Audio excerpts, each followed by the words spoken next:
샬롬 반갑습니다. 한 주간 동안 잘 지내셨나요? 오늘은 구약의 말씀으로 이해하는 마태복음 제 네 번째 시간이 되겠습니다. 지난주 어떤 말씀 나눈지 여러분들 기억하십니까? 바로 동방박사에 대한 이야기를 나누었죠. 오늘날 이란, 고대의 페르시아 지역에서 이 동방박사들이 메시아의 탄생을 알리는 큰 별을 보고 이스라엘로 건너오지 않습니까? 굉장히 먼 거리를 걸어왔습니다. 이들이 이스라엘에 도착한 이후에 곧장 이 메시아를 찾기 위해서 이 메시아를 영접하기 위해서 찾아간 곳이 어디죠? 왕궁이었습니다. 예루살렘에 있었던 왕궁으로 찾아갔습니다. 이 유대 전통에서 메시아라고 하는 존재는 기름 부음 받은 자라고 하는 의미를 갖는데 당시에 이 기름 부음 받은 자는 무엇을 뜻하느냐? 바로 정치적인 지도자였던 왕이나 종교적인 지도자였던 대제사장을 의미했던 것입니다. 그렇기 때문에 아마 헤롯 궁전에서 누군가 새로운 후계자가 태어난 것이 아닌가 이런 질문을 했다라고 하는 것이죠. 그런데 이 메시아에 대한 질문을 받았던 이 헤로다 그리고 예루살렘 사람들의 그 반응은 어떠했습니까? 술렁술렁거리고 어수선했다라고 하는 것이죠. 이 누군가에게는 메시아의 탄생 소식은 오랫동안 기다리고 기다려왔던 그러한 소망의 성취였습니다. 그러나 어떤 이들, 특히 그 사회의 기득권과 권력을 잡고 있던 자들에게는 자신의 권력과 자신의 기득권을 위협하는 존재가 바로 메시아였다라고 하는 것이죠. 그래서 우리가 다음 주에 함께 나눠보게 되겠지만 헤롯은 자신의 권력을 끝까지 움켜쥐기 위해서 이 베들레헴에서 난 2살 이하의 아이들을 학살하는 그러한 끔찍한 일을 자행해 버렸다라고 하는 것입니다. 성경은 예수님의 탄생지가 바로 예루살렘이 아니라 베들레헴이라고 이야기를 하고 있습니다. 그러한 예수님의 탄생 이야기가 마태복음 2장에 기록되어 있지 않습니까? 자, 이 배경 사진에서 여러분들께서 보시는 이 건물은 바로 베들레헴에 있는 예수님 탄생 교회입니다. 요즘 코로나 바이러스 때문에 성지 순례가 거의 불가능하지만 이 성지 순례를 하는 이 순례자들이 빠짐없이 방문하는 곳이 바로 이 예수님의 탄생지 베들레헴 탄생교회가 베들레헴에 있는 예수님 탄생교회가 되겠습니다. 바로 오늘 간략하게 이 베들레헴의 의미에 대해서 함께 생각해 보도록 하겠습니다. 마태복음 2장 6절에 이렇게 기록이 되어 있습니다. 또 유대 땅 베들레헴아 너는 유대골 중에서 가장 작지 아니하도다. 내게서 한 다스리는 자가 나와서 내 백성 이스라엘의 목자가 되리라 하였음이니이다. 자, 요 마지막 구절이 어떻게 돼 있어요? 목자가 되리라 하였음이니이다 이렇게 돼 있죠. 그러니까 이것은 새로운 말씀이 아니라 이미 예전에 예언되었고 이미 기록되었던 말씀이다라고 하는 거죠. 예전에 이런 이야기가 있었는데 이제 이 말씀이 예수님의 탄생으로 예수님의 베들레헴 탄생으로 성취되었다라고 하는 그런 말씀이 되겠습니다. 자, 그러면 이 구절이 여기서 인용된 이 구절이 구약 성경 어딘가에 이미 기록되어 있다라고 하는 말이 되겠죠. 바로 그것이 어디일까요? 미가서 5장 2절의 말씀입니다. 함께 읽어보도록 하겠습니다. 베들레헴 에브라다야 너는 유다 족속 중에 작을지라도 살짝 조금 다르네요. 그죠? 마태복음 2장 6절에서는 유대 고을 중에서 가장 작지 아니하도다 이렇게 되어 있는데 살짝 다릅니다. 유다 족속 중에 작을지라도 이스라엘을 다스릴 자가 내게서 내게로 나올 것이라 그의 근본은 상고의 영원에 있느니라. 이제 이렇게 기록이 되어 있습니다. 자, 마태복음과 이제 미가서의 말씀 살짝 다르지만 사실 그 두 구절이 모두 다 강조하려고 하는 바가 뭐죠? 뭡니까? 베들레헴이 작다라고 하는 거예요. 예루살렘에 비하면 베들레헴은 아주 보잘것없는 고을이다라고 하는 거죠. 물론 여기 마태복음에 보면 유대 고을 중에서 가장 작지 아니하도다라고 이야기를 하고 있지만 이것은 일종의 레토릭이죠. 물리적으로는 굉장히 작은 아주 가장 작은 고을인데 사이즈가 그렇다 할지라도 너가 가장 작은 고을이 아니야. 왜냐하면이죠. 왜냐하면 너기에서 큰 목자가 다스리는 자가 나올 것이다. 메시아가 나올 것이기 때문에 너는 작은 고을이라 할 수 없다. 이러한 레토릭이라고 할 수가 있습니다. 그러니까 결과적으로는 뭐예요? 본래 이 베들레헴은 겉으로 보기에 가장 유대 마을 중에서 유대 고을 중에서 가장 작은 이 마을이었다라고 하는 그 의미가 여기 함축되어 있다라고 하는 것입니다. 자, 그러면 이 마태복음이 인용하고 있는 이 미가서의 이 말씀은 어떠한 역사적인 맥락에서 예언되었던 말씀일까요? 미가는 이 아하스 왕과 히스기야 왕 시대 때 활동했던 예언자였습니다.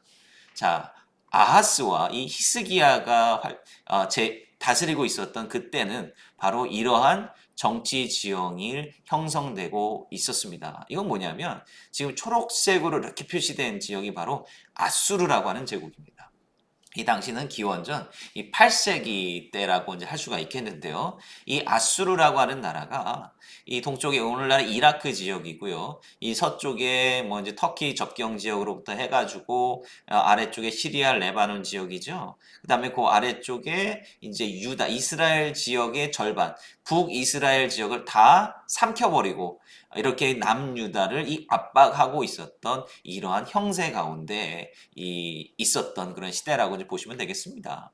이 당시 이 북이스라엘도 이미 있었으나 이 아수르에 의해서 다 멸망해 버렸던 그러한 때 바로 미가 선지자가 이 유다를 향해서 예언을 하고 있었던 때다라고 하는 거예요. 그냥 모르긴 몰라도 이때 유다는 아주 엄청난 위기 상황 가운데 놓여 있었다라고 하는 거죠. 풍전등화에 위기 가운데 있었다라고 하는 것입니다. 특별히 히스기야 시대는 어땠습니까? 히스기야가 이제 반 아수르 정책을 취하면서 이제 종교 개혁도 하고 이 독립적인 나라를 세우려고 안간힘을 썼던 때가 또 히스기야 시대 아닙니까? 그때 또 이 사네립이라고 하는 아주 왕이 나타나서 바로 이 히스기야의 이 예루살렘, 히스기야가 통치하고 있던 유다를 완전히 다 무너뜨려 버리려는 그러한 원정을 떠나기도 하지 않았습니까?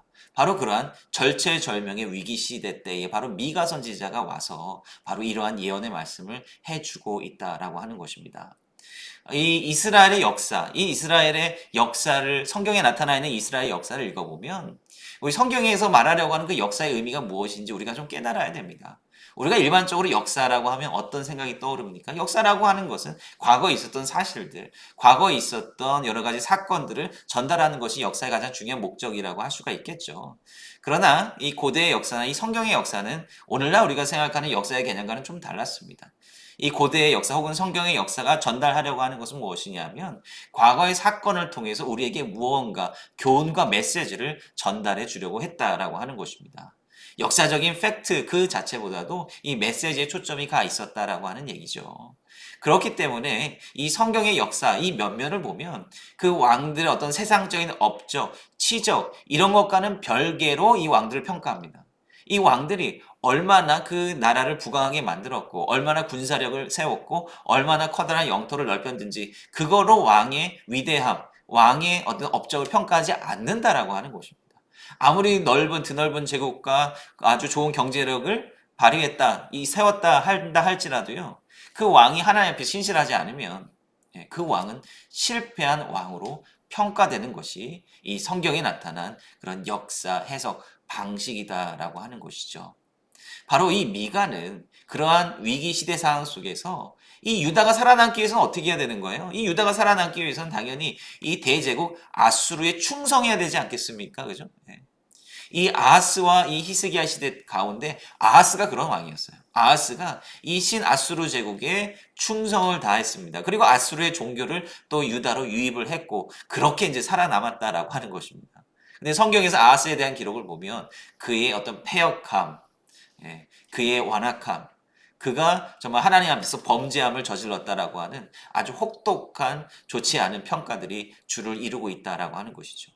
그리고 겉으로 보면 히스기야 시대 때가 정말로 위기였을런지 모르겠습니다. 왜냐하면 히스기야가 아수르에 대항하는 정책을 취하다가 거의 망하기 일보 직전까지 갔기 때문에 그렇습니다. 그러나 성경은 히스기야를 신실한 왕으로 평가하고 있다라고 하는 것이죠. 그래서 그 절체절명의 위기 가운데 우리는 어디에 소망을 두어야 되는가? 바로 그러한 가운데 이 베들레헴을 언급하고 있다라고 하는 것입니다. 베들레헴 너무 작고 연약하고 어떤 사람들도 거들떠보지 않는 그러한 땅이지만 그 보잘것없는 땅 가운데 이스라엘을 다스릴 이스라엘을 다시 세울 그 지도자가 태어날 것이다 라고 하는 것 그리고 하나님 앞에 소망을 두어라 라고 하는 것이 이 미가 선지자의 그 예언의 핵심이다 라고 하는 것입니다. 이 마태복음에서 나타나는 그 시대도 마찬가지 아닙니까? 당시 이스라엘은 이 로마의 압제 가운데 신음하고 있었는데요. 그 로마의 압제 가운데, 그 세상의 압제 가운데 놓였던 이스라엘 백성들에게 희망과 구원을 줄 그 선지자, 그 메시아가 어디에서 나타나는가? 바로 이 베들레헴에서 나타나게 될 것이다라고 하는 이야기를 하고 있는 것입니다. 자, 베들레헴. 이 베들레헴의 의미는요, 빵의 동네라고 하는 의미를 가지고 있습니다. 아마도 옛날에 베들레헴에 이 밀농사를 많이 지었던 것 같습니다. 바로 우리의 어떤 육의 양식을 채워주었던 그러한 기능을 했을 뿐만 아니라 그 가운데 메시아가 탄생을 하심으로써 우리의 영의 양식을 공급해 주었던 그러한 고을이 바로 베들레헴이라고 할 수가 있겠습니다. 자, 베들레헴이 바로 이제 어디에 있습니까? 바로 이스라엘 땅에 있는데요. 자, 베들레헴. 우리가 이렇게 지도를 보고 있습니다. 자, 여기가 베들레헴에 있는 예수님 탄생 교회가 되겠습니다. 자, 여기 약간 이제 좀 넓게 보면요. 베들레헴의 위치가 어디냐? 바로 여기가 이제 베들레헴이고요. 요 위에 있는 도시가 바로 예루살렘입니다. 자, 예루살렘하고 베들레헴 차로 가면 20분 정도밖에 떨어지지 않은 아주 가까운 동네가 되겠습니다. 오늘날 봐도요, 이 예루살렘이 훨씬 더 밀집하고 훨씬 더 큰 도시죠. 그다음에 베들레헴은 그에 비해서는 오늘날에 뭐 그렇게 작은 도시라고 할 수는 없습니다만은 예루살렘보다는 그 사이즈가 굉장히 작은 그런 도시라고 할 수가 있습니다. 사실 예루살렘과 베들레헴이 이렇게 가깝게 놓여 있기 때문에 동방박사들로서도 헷갈렸을 겁니다. 별이 있으면 이게 예루살렘에 떠 있는지 이 베들레헴 위에 떠 있는지 헷갈릴 정도로 그렇게 가까웠기 때문에 이 동방박사들은 이 예루살렘의 성으로 갔을 거라고 생각을 해볼 수가 있겠습니다.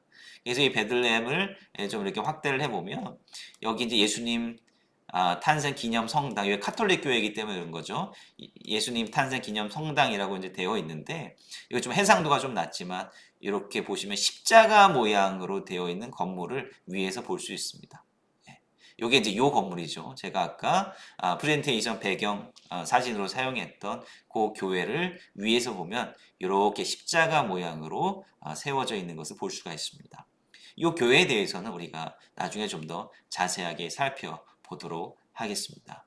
바로 이곳에서 예수님께서 탄생하셨다라고 하는 것이죠. 그럼 메시아의 탄생과 관련하여서 이 베들레헴은 어떠한 의미를 가지고 있는 것일까요? 사무엘상 16장 1절의 말씀입니다. 여호와께서 사무엘에게 이르시되 내가 이미 사울을 버려 이스라엘 왕이 되지 못하게 하였거늘 내가 그를 위하여 언제까지 슬퍼하겠느냐? 너는 뿔에 기름을 채워 가지고 가라. 내가 너를 베들레헴 사람 이새에게로 보내리니 이는 내가 그의 아들 중에서 한 왕을 보았느니라 하시는지라. 이 말씀이 어느 맥락에서 나오는 거죠? 바로 하나님께서 이스라엘의 첫 번째 왕이었던 사울을 버리시겠다라고 하는 말씀입니다. 사울이 하나님 앞에 기름 부음을 받고 왕으로 임명이 되었지만 왕이 된 이후에 타락을 해버렸죠. 하나님의 말씀에 귀를 기울이지 않고 자기의 권력, 다른 나라의 왕들과 차별되지 않게 구별되지 못하고 자기의 권력만을 추구하는 그런 존재가 되어버렸다라고 하는 것입니다.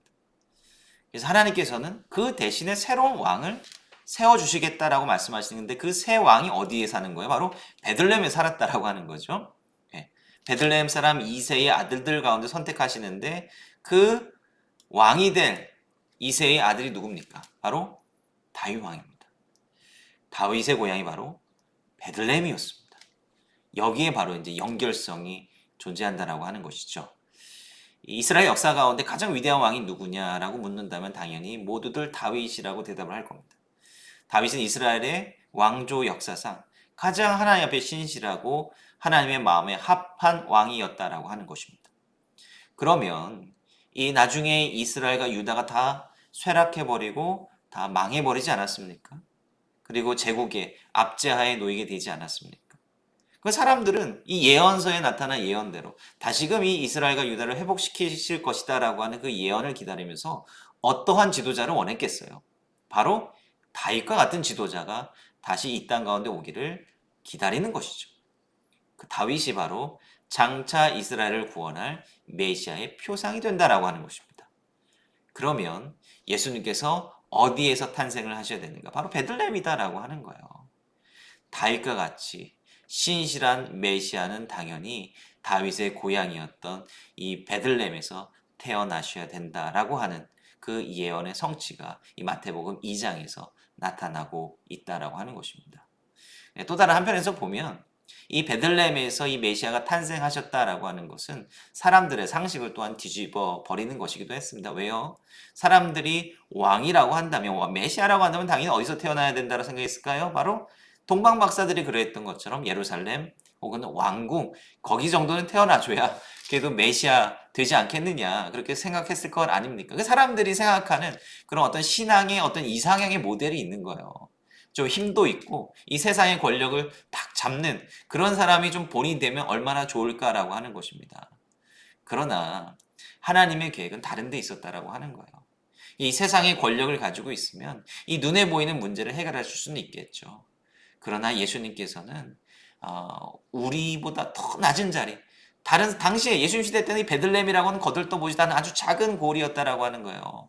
그 작은 고을에서 태어나게 하심으로써, 그리고 왕도 아니고 아무것도 아닌 존재로 태어나신 겁니다. 그러므로 인해서 어떻게 하실 수 있었어요? 예수님께서는 모두의 메시아가 되실 수 있었다라고 합니다. 왕의 모습으로 오셨다라고 한다면 누가 그 예수님한테 가까이 갈 수 있겠습니까? 정치적인 왕의 모습인데요.